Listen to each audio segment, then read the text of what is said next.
Hi, welcome to the doubt session on applications of derivatives, increasing and decreasing functions. तो अभी कुछ questions अपन discuss करने वाले हैं और मैं आप लोगों को एकदम इजीएस्ट मेथड से ये सब क्वेश्चन सॉल्व करके देता हूँ. ठीक है, these are the doubts that I have received and I have taken again common doubts. So let us begin with the first question. Find the intervals in which f of x equal to sin 3x minus cos 3x 0 less than x less than pi is strictly increasing or decreasing. ठीक है, तो सबसे पहली step तो अभी आप लोगों को पता है कि f of x दिया है अगर sin 3x minus cos 3x, differentiate this. Okay, you will get this as f dash of x is equal to 3 cos 3x minus minus plus 3 sin 3x. 3 common निकाल लो, थोड़ी order change करो, यहाँ लिखो sign 3x and plus cos 3x. एक काम करो, यहाँ पे इधर एक एडजस्टमेंट करना, 1/√2 से डिवाइड करो और √2 से मल्टीप्लाई करो. तो यहाँ पे ऐसी स्टेप्स आ जाएगी आपके पास में. Now you write this as cos π/4, you write this as sine π/4, and if you observe this comes out to be now 3√2 times. Observe करो तो sine A cos B plus cos A sine B है कि नहीं, यानी ये आ जाता है sine of 3x plus π/4. बराबर है. Now this is our f dash of x. So when f dash of x is greater than 0, we see that function is increasing, and when f dash of x is less than 0, we say that function is decreasing. यानी यहाँ पे main important point ये है कि अपने को check करना है कि इसकी कर्व कैसे आएगी. अब ट्रिग्नोमेट्रिक फंक्शंस को हमेशा कर्व निकाल के ही सॉल्व करना. तो trigonometric function sine of 3x plus π/4 है. उसके लिए सबसे पहले यहाँ से शुरू करना, 0 is less than x is less than pi. Multiply this expression throughout by 3, you will get this as 0 is less than 3x is less than 0 is less than 3x is less than 3 pi. Now add π/4 to both sides, यानी ये आ जाता है ऐसा 0 is less than अगर अपन ने π/4 add किया तो ये आ जाएगा π/4 is less than 3x plus π/4 is less than 3 pi plus π/4. बराबर है कि नहीं. यानी अपना जो एंगल आ रहा है, देखो आपके फंक्शन में 3x प्लस π/4 ये एंगल है. भले ही अपना वेरिएबल यहाँ x था, लेकिन अपना एंगल तो ये है. तो पहले तो कर्व जो बनेगी वो इसके हिसाब से बनेगी. Now if you observe about π/4 to 3 pi plus π/4, यानी अपनी कर्व है.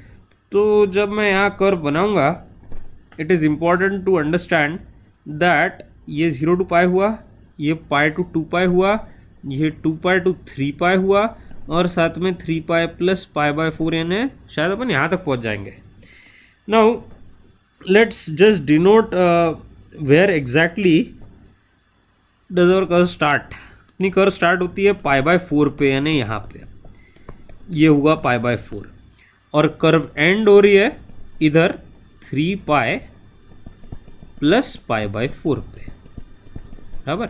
This is not for x, this is for, देखो ये किसके लिए, 3x प्लस π/4, क्योंकि ये जो कर्व है ये किसकी कर्व है, साइन ऑफ 3x प्लस π/4.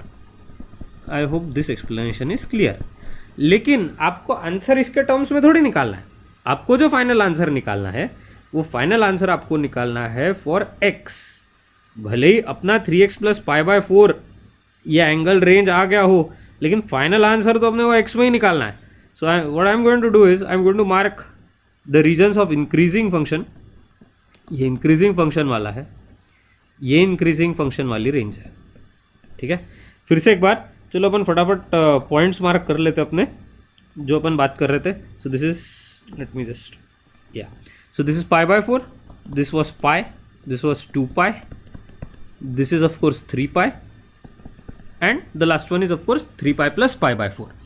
तो अपना जो भी आंसर आ रहा है इंक्रीजिंग के लिए, अभी चलो लिखते हैं, for increasing function means F dash of x is greater than 0। तो अपने को यहाँ पे एक वैल्यू ये दिख रही है, तो अपना जो एंगल था वो तो था 3x plus pi by 4। Now it should belong to pi by 4 to pi union 2 pi to 3 pi. सबको दिख रहा होगा अच्छे से। ये एक रेंज है ग्रीन वाली और दूसरी ग्रीन वाली शेडेड रेंज है। ये दो आंसर से इंक्रीजिंग के लिए। तो अब मैं यहाँ ऐसा लिख रहा हूँ, देखो pi by 4 is less than 3x plus pi by 4 is less than pi. ये आंसर आएगा नहीं अपना। अब इसमें अच्छा, और साथ में ये भी बाजू में लिख ले क्या, okay. So 2 pi is less than 3x plus pi by 4 is less than 3 पाई। सबसे पहली स्टेप में अपन पाई बाय 4 उड़ा देंगे, यानी ये आ जाता 0 is less than 3x is less than pi minus pi by 4 is 3 pi by 4। अब लास्ट स्टेप में डिवाइड बाय 3 कर दो तो ये आ जाएगा 0 is less then x is less than pi by 4, यानी x के टर्म्स में इंक्रीजिंग का पहला आंसर ये आ गया अपना। अब वैसे ही अपन इधर भी सॉल्व करेंगे। कैसे? Again reduce this by pi by 4, so will get this as 2 pi minus pi by 4। What is 2 pi minus pi by 4? It is of course 7 pi by 4 is less than 3x is less than 3 pi minus pi by 4, यानी शायद 11 pi by 4 आ जाएगा। अब divide by 3 कर लो तो देखो कितना आएगा फिर ये 7 pi by 12 is less than x is less then 11 pi by 12। ये अपना इंक्रीजिंग का दूसरा आंसर आ गया। अच्छा, डिक्रीजिंग का आंसर निकालना पड़ेगा, तो मुझे सिर्फ यहाँ थोड़ी सी स्पेस बनानी पड़ेगी and I am going to do that. I am going to remove this portion because I have already explained कि कैसे आया हुआ है। अगर नहीं तो फिर आप फिर से एक बार वीडियो में पीछे जाके चेक कर सकते हो। Okay, let me just explain for decreasing curves now. Okay, just let me remove this. Okay, right. Okay, for decreasing, अब ये देखो ये अपनी रेंज है डिक्रीजिंग वाली, ये पूरा रीजन दिख रहा है डिक्रीजिंग वाला, ये दिख रहा है।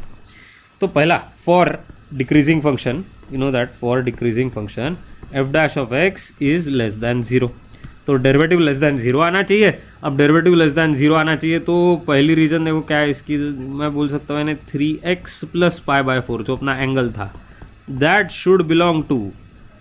अब मुझे दो रीजन्स मिल रहे हैं, एक मिल रहा है पाई टू 2 पाई और दूसरा मिल रहा है कितना 3 pi to 3 pi plus pi by 4। मस्त पैकी ऐसा रीजन मिल रहा है। तो मैं यहाँ पे दो सॉल्यूशंस बनाऊंगा। Again I will use the same procedure. Pi is less than 3x plus pi by 4 is less then 2 पाई बराबर, और 3 pi is less than 3x plus pi by 4 is less than 3 pi plus pi by 4। अब इसमें से फिर से पाई by 4 उड़ाना पड़ेगा, तो ये आ जाता है 3 pi by 4 is less than 3x is less then कितना 2 पाई माइनस पाई बाय 4 यानी 7 पाई बाय 4 डिवाइड बाय 3, पहली रेंज आ गई ना, यानी पाई by 4 is less then x is less then 7 pi by 12।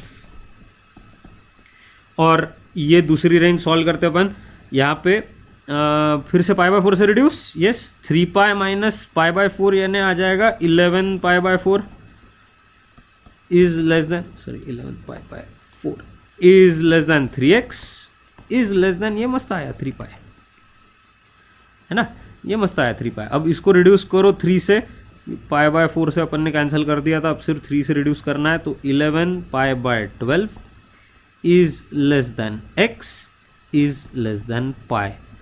अब ये अपने डिक्रीजिंग वाले आंसर से। तो देखो, तो अगर पूरी रेंज कवर हो गई ना अपनी, यानी 0 टू पाई तक के, तो अपन ने जो सॉल्व किया है वो सही है। 0 टू पाई बाय 4 ये रेंज है, चलो ठीक है, ये सॉर्ट आउट हो गया, 0 टू पाई बाय 4 है। फिर pi by 4 to 7 pi by 12 है, ठीक है। फिर 7 pi by 12 to 11 pi by 12 है अल्टीमेट, और फिर 11 पाई बाय 12 टू पाई है, यानी 0 टू पाई में पूरा कवर हो रहा है ना अपना बराबर, वो तो लीनियरली जा रहा है, मस्त कवर पूरा हो रहा है। This is the final answer. I hope this is clear. Now this question is not for your typical state board exam. This is strictly JEE pattern.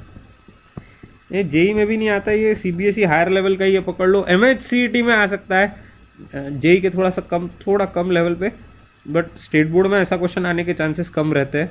I don't know about new syllabus, I have to check it, लेकिन ऐसे questions generally board में तो नहीं आते हैं। Okay, let's just talk about question number 2 ना। तो question number 2 में दिया हुआ है, show that the function f of x is equal to 3/x + 7 is decreasing for all x belonging to real -0 of course. यहाँ 0 हो गया तो फंक्शन अनडिफाइंड हो जाएगा ना, इसलिए वो बोल रहा है -0। So let us begin with solution. In solution step 1, in step 1 differentiate this. पहले F of X equal to ले लो 3/x + 7, मस्त डिफ्रेंशिएट करो इसको। F dash of x is equal to आ जाएगा -3/x²। Now this is suppose to be, अच्छा for increase, उसने बोला है show that it is always decreasing. चलो अज्यूम दैट ये इंक्रीजिंग फंक्शन है, F dash of x is greater than 0, इससे इंक्रीजिंग हो गया। अब F dash of x greater than 0 अगर है तो अपन बोलेंगे नहीं, -3/x² is greater than 0, multiply by -1, sign of inequality is reversed, 3/x² is less than 0, divide by 3, inequality sign remains same, 1/x² is less than 0, that is x² is less than 0। अब ये तो possible है ही नहीं, ये कैसे रहेगा? This is not true for real numbers, not true. एक minute, हाँ बोलता हूँ मैं, लिखा not true for real numbers. Real number के होल स्क्वायर एक ग्रेटर दैन 0 रहते ना, मेरे रियल नंबर्स में 0 है ही नहीं, 0 का स्क्वायर 0 रहता, लेकिन बाकी हर एक रियल नंबर का स्क्वायर ये पॉजिटिव रहता ना। So this is not true, therefore F dash of x is not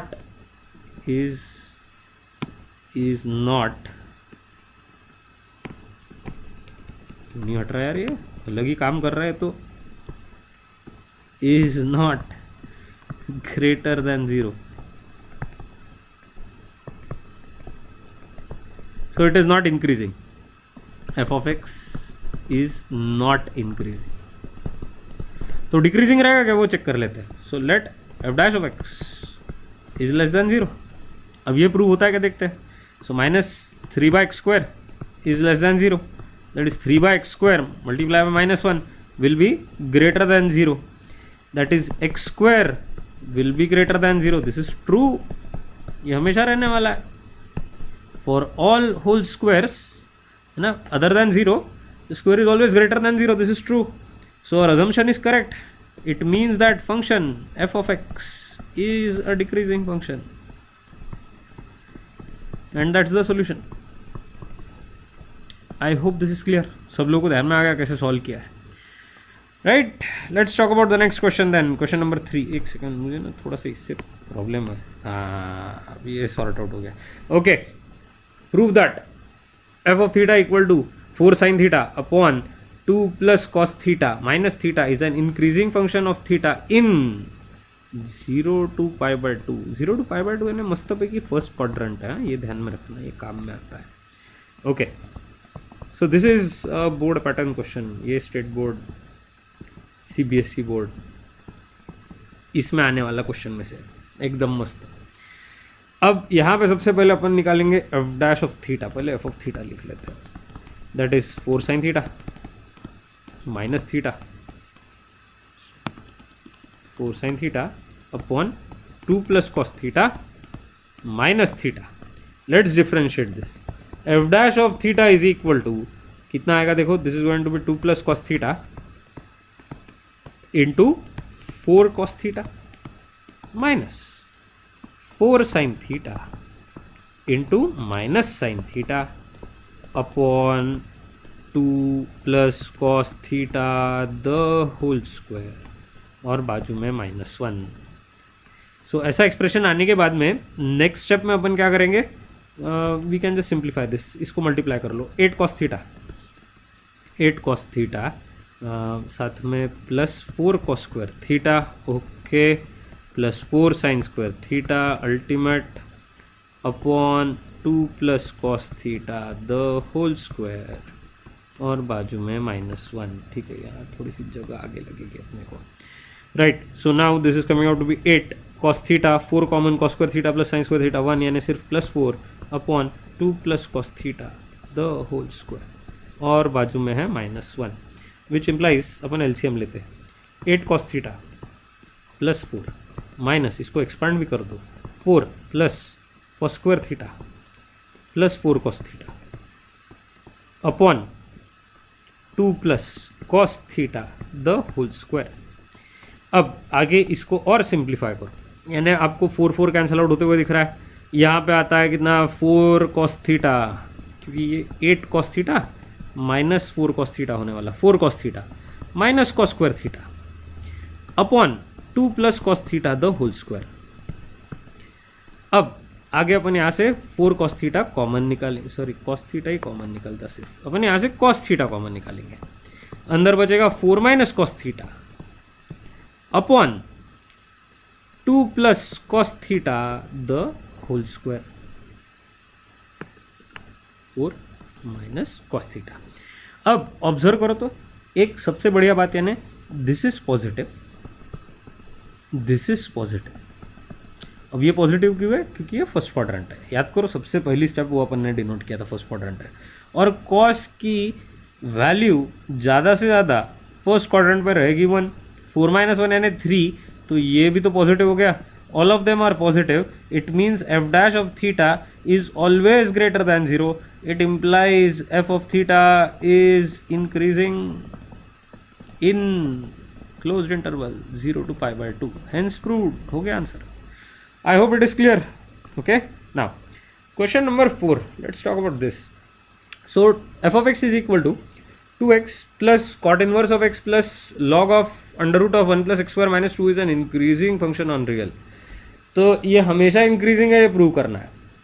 अब अगर आप इसको, this is not for state board exclusive students, ये क्वेश्चन आ सकता है एंट्रेंस एग्जाम में, क्योंकि इसको अगर आप लोग डिफ्रेंशिएट करने के लिए जाओगे ना, इतनी लंबी प्रोसेस होती है, जिन्होंने ये क्वेश्चन ट्राई किया होगा पहले ही, you must have realize that if you go on differentiating this, it creates a mess, you will have near about 14-15 steps, and then if you are lucky enough you will get the answer, otherwise you won't. तो best way इसमें ये है कि सिर्फ ये दो पहले consider करो। तो यहाँ पे f dash of x is equal to कितना आएगा देखो तो 2 - 1 अपॉन 1 + x स्क्वायर, यानी ये आता है 2 + 2x square minus 1 upon 1 + x square, so that is equal to 2x square plus 1 upon 1 + x square.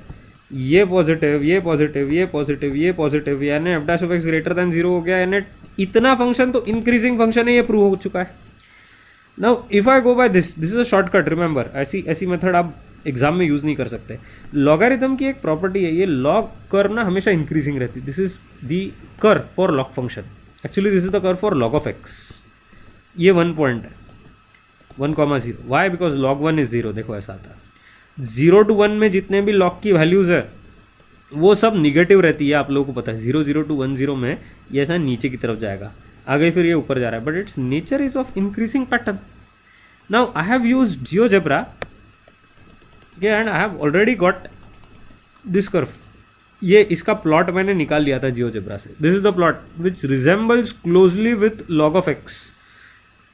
Function तो वही है ना, अंदर के वेरिएबल थोड़े बहुत चेंज हुए, फंक्शन तो वही है, ये देखो ये हमेशा इंक्रीजिंग है, तो ये इंक्रीजिंग फंक्शन हुआ, ये दोनों इंक्रीजिंग फंक्शन है, तो इनकी सम भी जो F of X resultant function रहेगा it is always increasing function. इसके लिए आप लोगों को log x की कर्व पता रहनी चाहिए, और वो आप डिटेल में सीख सकते हो मेरे एरिया अंडर कर्व के क्लास में, उसमें मैं सब स्टैंडर्ड कर्व्स पढ़ाता हूँ। तो ये आप थोड़ा सा अलग मेथड से सॉल्व कर सकते हो, but you will get the correct answer using this procedure, right. Now let's talk about question number 5। Show that F of X equal to cos of 2x + π/4 is an increasing function on 3π/8 to 7π/8। Okay, तो पहले तो अपन solution में सबसे पहले step में, this is for state, this is for JEE, this is for CBSE, ये सब के लिए okay, so while we are solving, first thing to remember is जो रेंज दी हुई है, लेकिन थोड़ा सा बाद में ही उसको देखते, चलो ठीक है, 2x प्लस पाई बाय 4 है. Now differentiate this, will get this as f dash of x is equal to minus 2 sign of 2x plus pi by 4. Right, now if I draw the curve of sine, यानी सिर्फ इसका plot, angle छोड़ दो, ये एक plot है, suppose sine of 2x plus pi by 4 का plot है. ये कंप्लीट साइकिल है sine of 2x plus pi by 4 की, बराबर. साइन का तो कर्व ऐसे ही आता है ना, तो एंगल कुछ भी रहे, एंगल कैसे भी ड्रॉ कर सकते हो अपन. तो ये मैंने बना दिया plot sine of 2x plus pi by 4 का. अब ये सिर्फ 2x प्लस पाई बाय 4 के हिसाब से, हाँ 2x प्लस पाई बाय 4 के हिसाब से. ये है 0, ये पाई, ये 2 pi. Remember these are values according to 2x plus pi by 4. Okay, now in this cycle if I want according to x, मुझे अगर सपोज अकॉर्डिंग टू x चाहिए, तो ये 2x प्लस पाई बाय 4 के हिसाब से तो ले लिया था मैंने, है ना. अकॉर्डिंग टू x अगर निकालना है तो चलो यहाँ पे वर्क करते हैं. ये 0 टू पाई है सबसे पहले, ठीक है. 0 is less than 2x plus pi by 4 is less than pi. ये रेंज आ गई वो, दिस इज़ द रेंज, है ना. 0 टू पाई वाली ये 2x plus pi by 4 angle से मुझे x के इक्विवेलेंट एंगल निकालना है उसका. तो मैं क्या करूँगा, यहाँ पे पाई बाय 4 से सब्ट्रैक्ट करना पड़ेगा, तो ये आ जाएगा minus pi by 4 is less than 2x is less then 3 pi by 4. चिंता नहीं करना, ज़्यादा लोड नहीं लेना. Divide by 2 minus pi by 8 is less than x is less then 3 pi by 8. तो ये एक्चुअली x के हिसाब से क्या है, माइनस पाई बाय 8, और ये क्या है 3 पाई बाय 8 x के हिसाब से. अब पाई टू 2 पाई के लिए भी सॉल्व कर लेते हैं अपन. So pi is less than 2x plus pi by 4, क्योंकि मेरा angle 2x plus pi by 4 है इसका, तो उस हिसाब से मैंने कर्व बनाई थी. इज़ लेस देन 2 पाई, क्योंकि मैंने एक कंप्लीट साइकिल ली हुई है. चलो पाई बाय 4 से रिड्यूस करते ही आ जाएगा 3 pi by 4 is less than 2x is less then 2 pi minus pi by 4 is 7 pi by 4. Divide by 2 कितना आया देखो, 3 pi by 8 is less than x is less then 7 pi by 8. तो यहाँ पे 3 pi by 8 तो था ही, continuation में यहाँ पे ये क्या आने वाला है 7 pi by 8. This is according to x. I have colour coded from here to here, it is according to x. अब चलो लेते हैं फॉर इंक्रीजिंग फंक्शन, क्योंकि उसको इंक्रीजिंग चाहिए था ना, तो चलो ठीक है डिनोट करते हैं for increasing function.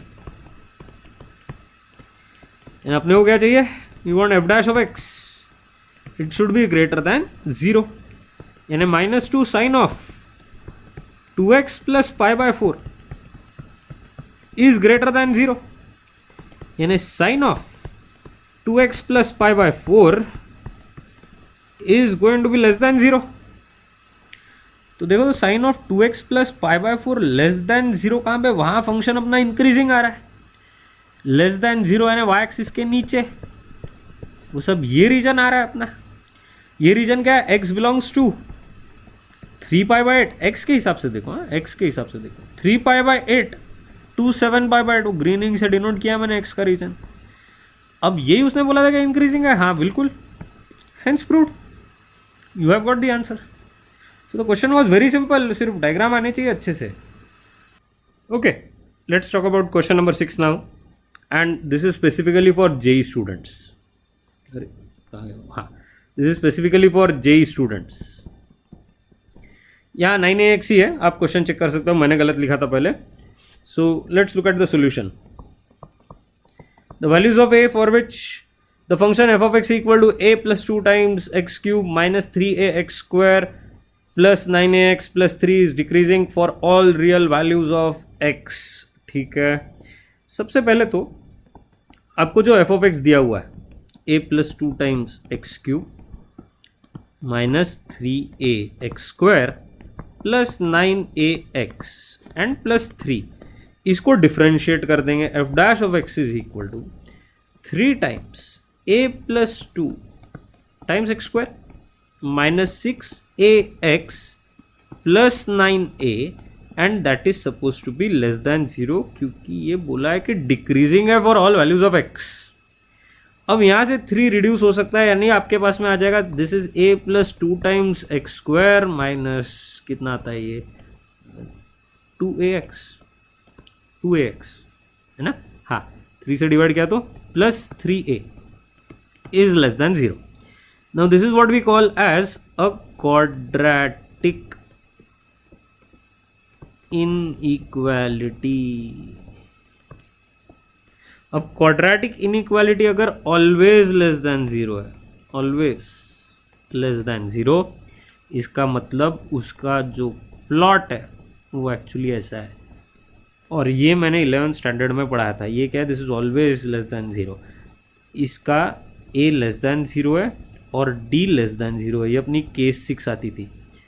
For a quadratic inequality ax square plus bx plus c, if it is always less than 0, then it means that a is less than 0, the parabola points downwards and does not cut the x-axis at any point, यानी d less than 0. शायद सब लोगों को याद आ रहा हो. अरे end of lecture नहीं, हाँ शायद सब लोगों को याद आ रहा हो. तो यहाँ पे सबसे पहले इसको a लेस दैन 0 लेना पड़ेगा, यानी coefficient of x square less than 0. a plus 2 is less than 0 means a is less than minus 2. This is one of the answers, not the final answer. फिर उसके बाद में d इज लेस दैन 0 लेना पड़ेगा. अब d less than 0 यानी क्या बोलेंगे अपन कि b square minus 4ac less than 0 है. अब b square minus 4ac less than 0 होगा तो बी स्क्वायर की वैल्यू आने वाली है 4a स्क्वायर माइनस 4, a की वैल्यू है a प्लस 2, c की वैल्यू है 3a and that is less than 0. 4 हो जाएगा cancel out, a square minus इसको मल्टीप्लाई करो तो माइनस 3a स्क्वायर है ना, और minus 6a is less than 0. Minus 2a square minus 6a is less than 0. Multiply by minus 2, sign of inequality is reversed, यानी multiply by divide by minus 2, sign of inequality is reversed.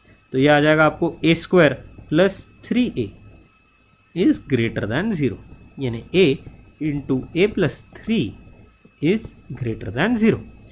तो अब इसको plot करते हैं minus infinity, minus 3, 0 and plus infinity, positive, negative, positive. अब एक तो अपने पास में ग्रेटर दैन 0 है, यानी a बिलोंग्स टू आ रहा है माइनस इन्फिनिटी टू माइनस 3, और दूसरा आ रहा है a belongs to 0 to infinity. लेकिन पहले से पता है a is less than minus 2 है, तो माइनस 2 से कम यानी 0 से ज़्यादा थोड़ी रहने वाला है. ये तो पॉसिबल नहीं है, अपना सोल्यूशन नहीं आने वाला. For the final solution as you know we plot one final answer on one real number line, minus infinity. Critical point कौन सा था, माइनस 3, फिर था माइनस 2 और प्लस इन्फिनिटी. अब इसके ऊपर a is less than minus 2 वाला प्लॉट लेंगे, minus 2 less means left.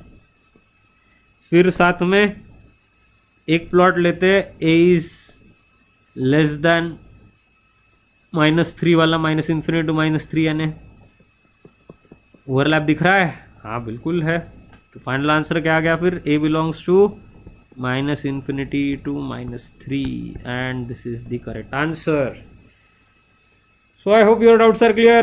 That's the end of today's lecture. I'll see you again in the next class. Thank you so much for attending. Bye for now. Like and subscribe if you have benefited from this video.